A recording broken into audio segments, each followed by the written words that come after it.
Hello students. So 2026 जनवरी attempt खत्म हो चुका है और जितने भी स्टूडेंट जो एग्जाम दिए थे जनवरी सेशन का, अब आपके पास अप्रैल अटेम्प्ट देने का मौका मिलेगा। तो अगर आपका एग्जाम अच्छा नहीं गया तो आप प्रिपरेशन में लग जाओ अप्रैल अटेम्प्ट के लिए, ठीक है। और जिन स्टूडेंट्स का अच्छा एग्जाम गया, जो भी परसेंटाइल बन रही है, तो अब आप उस परसेंटाइल को इंप्रूव करने का सोचो, उससे ज्यादा परसेंटाइल लाने का सोचो अप्रैल अटेम्प्ट के लिए, ठीक है।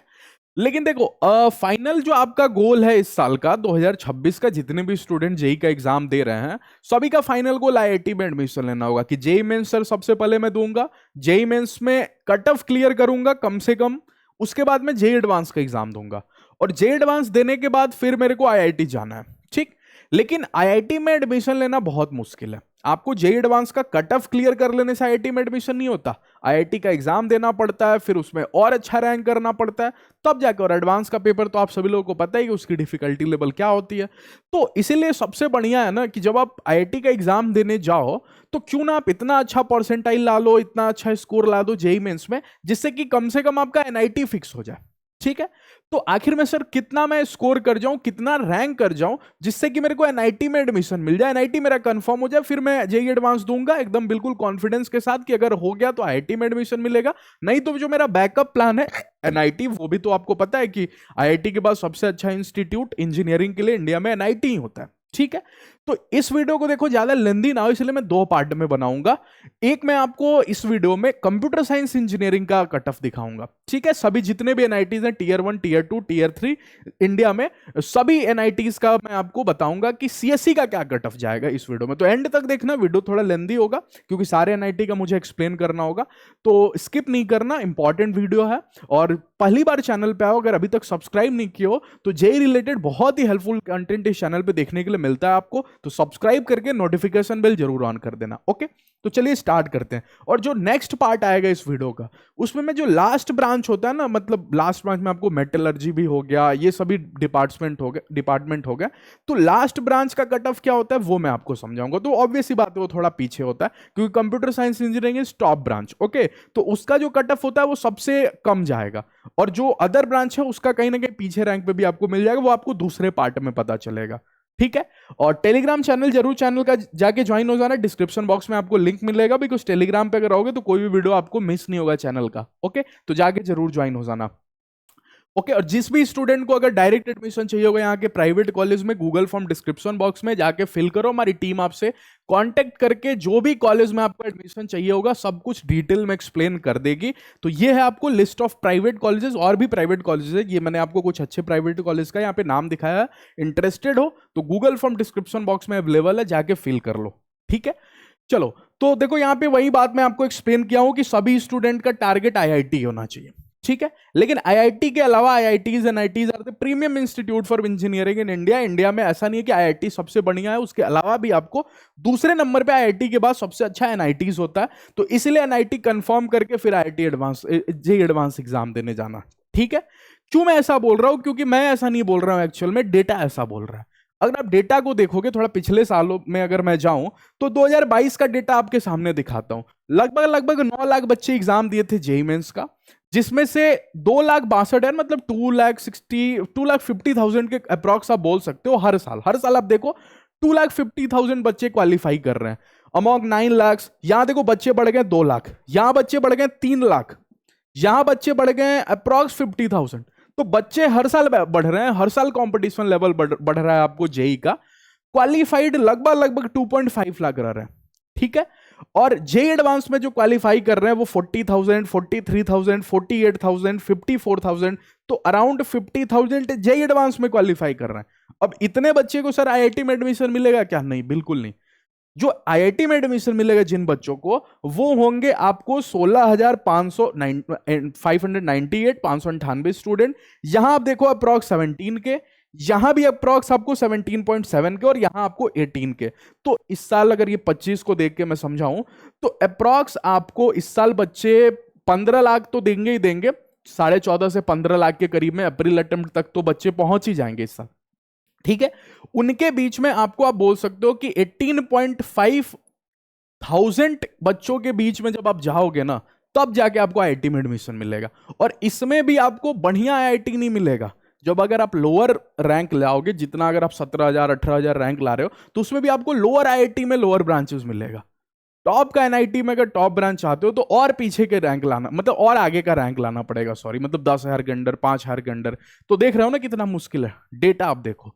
तो इसीलिए बेटर है कि सर मैं आईआईटी में एडमिशन लेने, मतलब आईआईटी में जाने से पहले जब जेई का advance exam, JEE advance exam देने जाऊं, तो क्यों ना मैं एनआईटी अपना कंफर्म करके जाऊं। ठीक है, अच्छा, तो अगर ऐसा है तो एनआईटी के बारे में मेरे को सब कुछ जानना चाहिए, क्या इसका कट ऑफ है। तो देखो, सबसे पहले तो 32 एनआईटीज है इंडिया में। ठीक है, अब 32 एनआईटी डिवाइड किया हुआ है टीयर 1, टीयर 2, टीयर 3 में। ऐसा लोकेशन सबसे ज्यादा मैटर कर रहा है इसमें।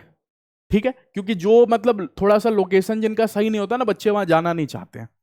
दूसरा प्लेसमेंट, प्लेसमेंट मैटर करता है। तो इन सभी को देखते हुए, लोकेशन हो गया, प्लेसमेंट हो गया, इंफ्रास्ट्रक्चर हो गया, ये सभी को देखते हुए एनआईटी को भी 3 पार्ट में डिवाइड कर दिया गया, टीयर 1, टीयर 2, टीयर 3।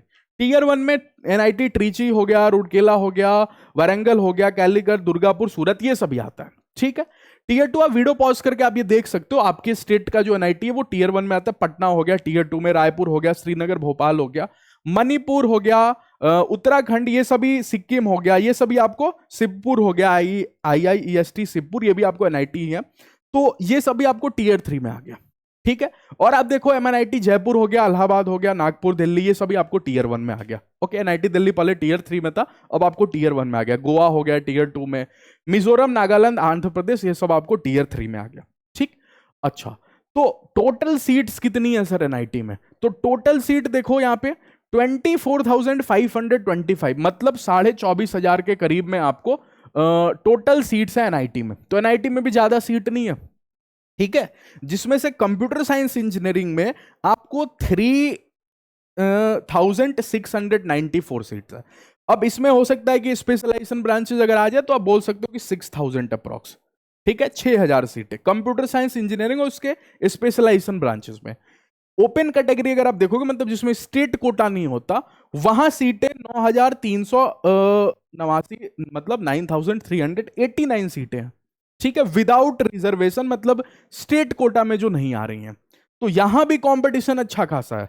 एनआईटी में भी आपको आसान नहीं है, जेई मेंस में आपको अच्छा परसेंटाइल करना पड़ेगा, अच्छा नंबर लाना पड़ेगा। कितना नंबर लाना पड़ेगा सर, कौन से एनआईटी के लिए।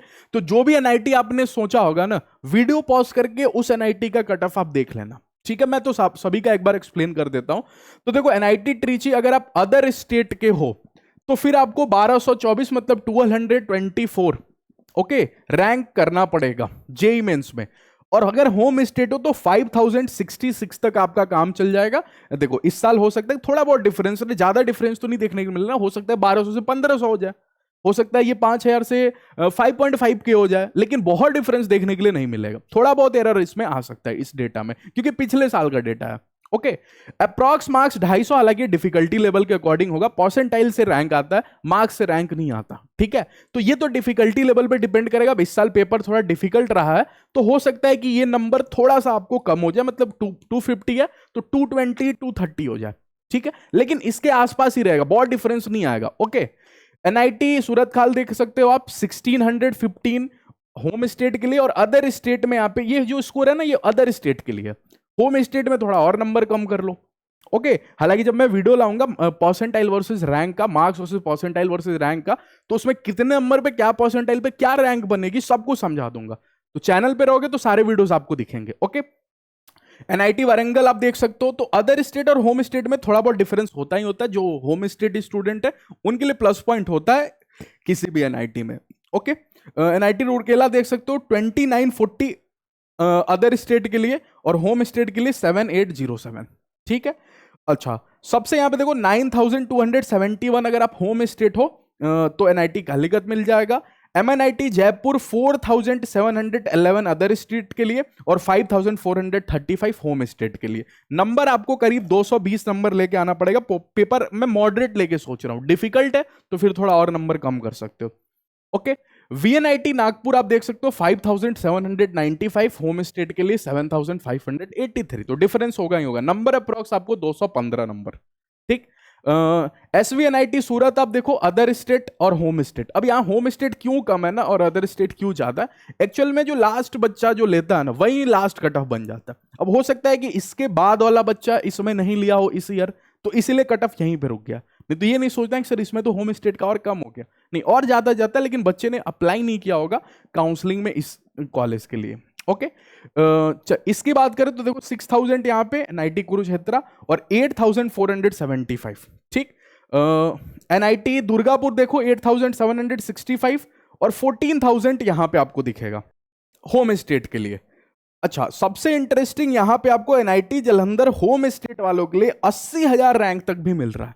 तो कई बार आपको जोसा काउंसलिंग में ना, अगर आप होम स्टेट में अगर आपका कोई NIT है तो बहुत सोच समझ के काउंसलिंग करना, हम लोग भी प्रोवाइड करेंगे, आप उसमें इनरोल हो सकते हो। लेकिन अगर आप खुद से भी कर रहे हो तो जो आपका होम स्टेट का NIT है उसमें ध्यान से काउंसलिंग करना, क्योंकि उसका कट ऑफ देखो यहाँ पे 80,000 तक जा रहा है। तो अगर आप लास्ट राउंड तक वेट करोगे तो आपको मिल सकता है। ओके नहीं तो बहुत सारे बच्चे उम्मीद छोड़ देते हैं कि इतने रैंक पे सर थोड़ी मिलेगा NIT, मिल जाता है कई बार आपको। नंबर देखो सिर्फ 143 के अप्रॉक्स। अगर आपका डिफिकल्टी लेवल पेपर का ज्यादा है तो परसेंटाइल ऑब्वियस ही बात है, इसमें 15-20 नंबर और कम कर सकते हो, ठीक है।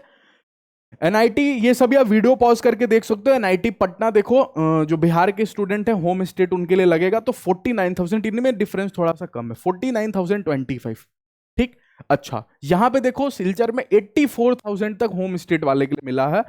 यहां पे देखो मेघालय में 1,69,930। तो ये इंटरेस्टिंग डेटा है कि नहीं, कि जो बच्चे 1.5 लाख के अप्रॉक्स रैंक ला रहे हैं वो बच्चे ने उम्मीद छोड़ दिया है कि मेरे को सर वो मतलब मिलेगा NIT, उस भी बच्चे को यहाँ पे अगर वो होम स्टेट है उसका तो मिल रहा है। यहाँ पे मार्क्स शायद मैंने ज्यादा लिख दिया 143, आई गेस यहाँ पे 120 तक होना चाहिए, 120। ओके अच्छा यहाँ पे भी और नंबर आपको डिफिकल्टी लेवल अगर ज्यादा है पेपर का तो नंबर कम कर सकते हो। नंबर यहाँ पे अप्रॉक्स मार्क्स लिखा हुआ है, ठीक है। ये एक्चुअली में मॉडरेट पेपर को सोच के लिखा हुआ है, तो इस पे बिल्कुल कमेंट नहीं करना कि सर इतने मार्क्स क्यों, थोड़ा इतने रैंक के लिए तो थोड़ा और कम मार्क्स चाहिए। वो पेपर की डिफिकल्टी लेवल के अकॉर्डिंग है, इस पे आप नहीं जाना, आप इस पे जाना, ये देखना ध्यान से कट ऑफ, ठीक है। अच्छा श्रीनगर वालों के लिए देखो होम स्टेट इतना तक खुला हुआ है 1,33,070 तक, तो 1.5 लाख के करीब आपका रैंक है ना। जो बच्चे मेघालय से हैं, जो बच्चे आपको श्रीनगर से हैं और जो बच्चे सिलचर से हैं, वो बच्चों के लिए 1 लाख के करीब तक होम स्टेट खुला हुआ है ये NIT। ओके और ये भी आपको 1 लाख के करीब खुला हुआ है NIT रायपुर, ठीक। तो यहां पे आप देखो ध्यान से NIT दिल्ली, ये देखो टीयर 1 का कॉलेज है तो 8,018, जब टीयर 1 में आया तो इसका कट ऑफ बहुत आगे चला गया, ठीक है। और 12,455 अगर आपका होम स्टेट है तो 208 नंबर के करीब आपको नंबर लाना पड़ेगा। बाकी सभी आप वीडियो पॉज करके देख सकते हो। मणिपुर देखो लगभग आपको 2,14,000 रैंक है तो मिल जाएगा। नंबर और आप कम कर सकते हो, 120 एक बोल दो या 110 नंबर बोल दो, इतने पे आपको मिल जाएगा NIT मणिपुर। थोड़ा सा नंबर इसमें ज्यादा लिखा हुआ है क्योंकि पहले के पेपर्स थोड़ा इजी हुआ करते थे, अभी तो पेपर की डिफिकल्टी लेवल बढ़ गई है, ठीक है। बाकी सब भी आप यहाँ पे वीडियो पॉज करके देख सकते हो। NIT सिक्किम लगभग आपको 1.5 लाख तक होम स्टेट वालों के लिए मिल रही है। अदर स्टेट देखो कितना डिफरेंस है, ये डिफरेंस होता है अदर स्टेट और होम स्टेट में। ओके अदर स्टेट मतलब कहीं के भी बच्चे अप्लाई कर सकते हैं, लेकिन इतना रैंक के अंडर रहेगा तब जाके मिलेगा। और जिनका घर इस स्टेट में आता है वो उनका अगर यहां तक रैंक पड़ा ना 1,43,000 तक तो उनके चांसेस है मिल जाएगा, ठीक है। बाकी नागालैंड देख लो 55,000 होम स्टेट के लिए और 31,391 अदर स्टेट के लिए। ओके तो टीयर 1 में अगर आप जाना चाहते हो, एडमिशन लेना चाहते हो, तो अप्रॉक्स नंबर जो आपको करना पड़ेगा, ये मैं आपको मॉडरेट पेपर अगर है तब मैं बता रहा हूं। अगर आपकी पेपर की डिफिकल्टी लेवल ज्यादा है तो भैया 10-20 नंबर और कम कर लो खुद से, ठीक है। मैं एक एवरेज बता रहा हूं कि जो पेपर मॉडरेट रह रहे हैं, जिनकी डिफिकल्टी लेवल उतनी ज्यादा नहीं है, अगर आपको टीयर 1 कॉलेजेस में एडमिशन चाहिए NIT में, तो टीयर 1 NIT के लिए आपको 200 से 260 नंबर के बीच में रहना पड़ेगा। टीयर 2 NIT चाहिए तो 170 से 210 नंबर, और टीयर 3 NIT चाहिए तो 160 से 190 के अप्रॉक्स आपका अगर मार्क्स रहा तो ये सेफेस्ट स्कोर है for tier 1 NITs, for tier 2 NITs और फॉर टीयर 3 NITs, ठीक है। तो ऐसे ही एक दूसरा इसका पार्ट आएगा जिसमें मैं आपको एक्सप्लेन करूंगा कि लास्ट ब्रांच तक क्या कट ऑफ जाएगा NIT का। ये आपको तो सिर्फ कंप्यूटर साइंस इंजीनियरिंग ब्रांच के लिए था। जो लास्ट ब्रांच जाता है ना, उसका ऑब्वियस सी बात है कट ऑफ थोड़ा ज्यादा ही होगा। तो वेट करो, वो वीडियो आएगा, वो वीडियो भी जरूर देख लेना, ठीक है। तो ऐसे ही चैनल पे रेगुलर कंटेंट आते रहेगा, उसके लिए आप चैनल को सब्सक्राइब करके नोटिफिकेशन बेल जरूर ऑन कर देना, ठीक है। चलिए मिलते हैं नेक्स्ट वीडियो में। Thank you all of you.